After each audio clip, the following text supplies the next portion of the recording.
안녕하세요.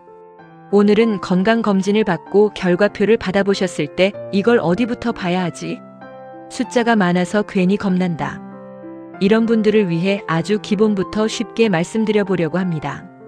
특히 시니어 세대분들은 검진을 꾸준히 받으시는 경우가 많지만 막상 결과표를 받아보면 숫자는 많은데 무엇이 중요한지, 또 어떤 것은 바로 병원에 가야 하고 어떤 것은 생활관리부터 해도 되는지 헷갈리는 경우가 많습니다.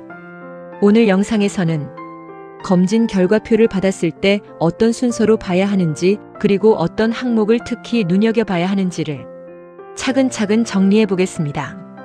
다만 먼저 말씀드릴 점이 있습니다.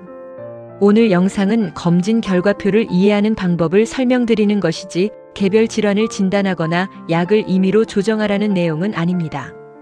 특히 약 복용 여부나 중단 여부는 개인 질환, 현재 상태, 검사 종류에 따라 다를 수 있으니 반드시 담당 의사나 검진기관 안내를 확인하셔야 합니다. 이 부분은 꼭 전제로 두고 봐주시면 좋겠습니다. 자, 그러면 결과표를 받았을 때 제가 추천드리는 첫 번째 원칙은 간단합니다. 한 번에 모든 숫자를 보지 말고 순서를 정해서 보자. 많은 분들이 실수하시는 게 AST, ALT, 콜레스테롤, 혈당, 소변, 흉부 X-레이 결과를 한꺼번에 훑어보시다가 하나만 조금 높아도 큰 병이 아닌가 걱정부터 하시는 겁니다. 그런데 사실 결과표는 무조건 숫자가 높다, 낮다만 보는 것이 아니라 내가 먼저 확인해야 할 항목부터 차례로 보는 것이 훨씬 중요합니다. 제가 권하는 순서는 이렇습니다. 첫째, 혈압. 둘째, 혈당. 셋째, 콜레스테롤. 넷째, 간과 신장 관련 수치. 다섯째, 연령별 추가 검사 결과. 왜 이 순서냐면 시니어 세대에서 실제로 생활관리와 병원 상담으로 가장 많이 연결되는 축이 혈압, 혈당, 지질, 간, 신장 기능이기 때문입니다. 그리고 연령이 올라갈수록 인지기능장애 검사, 노인 신체 기능 검사, 골밀도, 폐기능 같은 추가 항목도 같이 봐야 합니다. 1. 가장 먼저 볼 것 혈압. 검진 결과표에서 가장 먼저 보실 것은 혈압입니다. 이유는 단순합니다. 혈압은 당장 몸이 아프지 않아도 오래 방치하면 심뇌혈관 질환 위험과 연결될 수 있기 때문입니다. 그런데 여기서 중요한 점이 하나 있습니다. 검진 당일 혈압이 한번 높게 나왔다고 해서 그날 바로 고혈압이라고 단정할 수는 없습니다. 검진장에 가면 긴장도 하고 잠을 못 자고 갔을 수도 있고 커피를 마셨거나 계단을 오르고 바로 측정했을 수도 있습니다. 그래서 결과표를 볼 때는 높게 나왔네, 큰일 났다가 아니라 나는 평소 혈압이 어떤 편이었지? 집에서 재보면 어떤가? 최근 병원에서 들은 말이 있었나? 이렇게 같이 봐야 합니다. 즉, 혈압은 검진 결과표의 출발점으로는 아주 중요하지만 한 번의 숫자만으로 너무 크게 해석하면 안 되는 항목이기도 합니다. 이 부분에서 시청자분들께 꼭 드리고 싶은 말씀은 검진 결과 혈압이 높게 나왔으면 겁먹기보다 먼저 집에서 일정한 시간에 혈압을 재서 기록해보고 필요하면 진료실에서 상담을 받는 방향으로 가시는 것이 좋다는 점입니다. 2. 두 번째로 볼 것 혈당. 다음은 혈당입니다. 많은 분들이 결과표에서 가장 민감하게 보시는 항목 중 하나죠. 특히 공복 혈당이 경계로 나오면 바로 당뇨인가? 하고 불안해하시는 경우가 많습니다. 그런데 여기서도 중요한 것은 검진 수치를 어떻게 해석할 것인가입니다. 혈당은 단순히 숫자 하나만 보는 것이 아니라 최근 체중 변화가 있었는지, 야식이나 간식이 많은지, 식사 시간이 불규칙한지, 운동량이 부족한지, 가족력이 있는지까지 같이 봐야 합니다. 그래서 결과표를 보실 때는 정상이냐 아니냐로만 나누기보다 내 생활 습관을 점검하라는 신호인가? 라는 관점으로 보시면 좋습니다. 시니어 세대는 특히 식사는 적게 드시는데 간식이나 과일이 작거나 약간만 움직여도 괜찮겠지 하고 활동량이 떨어지는 경우가 있습니다. 이럴 때 검진 결과는 숫자 하나로 끝나는 것이 아니라 실제 생활 습관을 돌아보는 계기가 되어야 합니다. 3. 세 번째로 볼 것 콜레스테롤. 세 번째는 콜레스테롤입니다. 이 항목은 이름도 많아서 헷갈립니다. 총 콜레스테롤, LDL, HDL, 중성지방. 이렇게 여러 항목이 같이 나오다 보니 뭘 봐야 하는지 어렵게 느껴지실 수 있습니다. 여기서 중요한 것은 숫자를 무조건 외우는 것이 아니라 내가 왜 이 수치를 관리해야 하는가를 이해하는 것입니다. 예를 들어 어떤 분은 체중은 많이 안 나가는데도 콜레스테롤 수치가 좋지 않을 수 있고, 어떤 분은 식사보다 활동량 부족, 음주, 흡연, 복부 비만이 더 큰 문제일 수도 있습니다. 그래서 콜레스테롤 항목은 결과표를 볼 때 기름진 음식만 줄이면 되겠지, 이렇게 단순하게 접근하면 놓치는 부분이 있습니다. 오히려 최근 체중이 늘었는지, 운동량이 줄었는지, 술이 잦은지, 기존에 약을 먹으라는 이야기를 들은 적이 있었는지, 이런 것을 함께 봐야 합니다.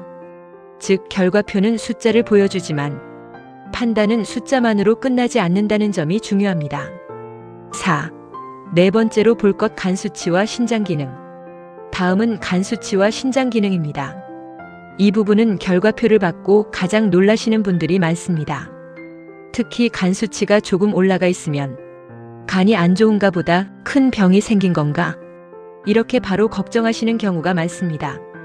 그런데 간 수치는 음주, 체중, 지방간, 복용 중인 약, 건강기능식품, 최근 몸 상태 등 여러 요소의 영향을 받을 수 있습니다. 그래서 수치 하나만 보고 단정하면 안 됩니다. 신장 기능도 마찬가지입니다. 수분 상태, 기존 질환, 나이, 약 복용 이력 등을 같이 봐야 합니다. 그래서 이 구간은 결과표를 보면서 너무 겁먹기보다 최근 내가 먹는 약이나 건강식품이 많아졌나?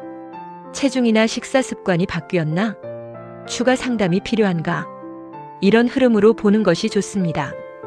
특히 여러 병원 약을 같이 드시거나 건강기능식품을 여러 개 함께 드시는 경우에는 반드시 병원이나 약국에서 병용 여부를 확인해 보시는 것이 좋습니다. 노인 대상 의약품 안전 사용 정보 제공이 강조되는 것도 바로 이런 이유 때문입니다. 5. 다섯 번째로 볼 건 내 나이에 해당하는 추가 검사. 이제 마지막으로 꼭 보셔야 하는 것이 연령별 추가 검사 항목입니다. 국가건강검진은 기본 검사만 있는 것이 아니라 연령에 따라 추가로 확인하는 항목들이 있습니다. 예를 들어 인지기능장애 검사는 66세 이상에서 2년 주기로 시행되고, 노인 신체기능검사와 골밀도 검사도 일정 연령대에서 시행됩니다. 그리고 2026년부터는 56세와 66세에서 폐기능 검사가 새로 들어왔습니다. 이게 왜 중요하냐면 많은 분들이 기본 혈액 검사만 보시고 정작 자기 연령에 맞는 추가 검사 결과는 지나쳐버리시기 때문입니다. 예를 들어 인지기능 관련 결과가 있다면 단순히 이상 없음만 보고 끝낼 것이 아니라 최근 깜빡함이 늘었는지, 가족이 느끼는 변화가 있는지 같이 보는 것이 좋습니다. 노인 신체 기능 검사도 마찬가지입니다. 이건 그냥 부가 서비스가 아니라 낙상 위험, 근력, 일상생활 기능과 연결될 수 있는 부분이라 가볍게 넘기기 아까운 항목입니다. 폐기능 검사 역시 숨이 차는 증상을 나이 탓으로만 넘기지 말고 실제로 조기 확인이 필요한 분들이 있다는 점 때문에 들어온 검사입니다. 보건복지부도 주요 호흡기 만성질환의 유병률은 높은데 인지도는 낮아 조기 발견 필요성이 크다고 설명했습니다. 그러면 결과표를 받고 어떻게 행동하면 좋을까요? 여기까지 들으시면 그래서 나는 결과표를 받고 뭘 하면 되나요? 이 질문이 남으실 겁니다. 저는 이렇게 정리해드리고 싶습니다. 첫째, 결과표를 받으면 혈압, 혈당, 콜레스테롤, 간, 신장 기능, 연령별 추가 검사 순으로 보세요. 둘째, 숫자 하나만 보고 바로 큰 병으로 연결하지 마시고 최근 생활 습관과 같이 보세요. 셋째, 약을 드시고 계신 분들은 특히 여러 병원 약, 건강기능식품, 영양제를 함께 드시는 경우 결과표와 복용 목록을 같이 챙겨서 상담받는 것이 좋습니다. 넷째, 결과표에서 이상이 있다고 표시되더라도 모든 것이 당장 심각하다는 뜻은 아닙니다. 다만 그냥 넘겨도 된다는 뜻도 아닙니다. 생활관리부터 할지 병원 상담이 먼저인지 이 판단을 위해 결과를 정리해두는 습관이 중요합니다. 마무리. 건강검진 결과표는 우리 몸에 무슨 일이 벌어졌는지를 단번에 확정해주는 종이가 아니라 앞으로 무엇을 더 확인해야 하는지 알려주는 안내문에 가깝습니다.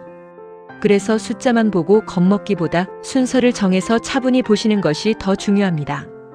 오늘은 가장 기본이 되는 검진 결과표를 어디부터 봐야 하는지 말씀드렸고요. 다음 영상에서는 이어서 건강검진 전날 평소 먹는 약은 어떻게 해야 하는지 아주 조심스럽고 실무적으로 말씀드려 보겠습니다. 약은 임의로 끊으시면 안 되고 검사 종류와 개인 상태에 따라 달라질 수 있기 때문에 꼭 확인해야 하는 포인트 위주로 정리해 드릴게요. 영상이 도움이 되셨다면 다음 편도 이어서 보실 수 있도록 구독해 두시고 가족분들 중에 건강검진 결과표를 받아놓고 어디부터 봐야 할지 막막해 하시는 분이 계시다면 함께 보셔도 좋겠습니다. 감사합니다.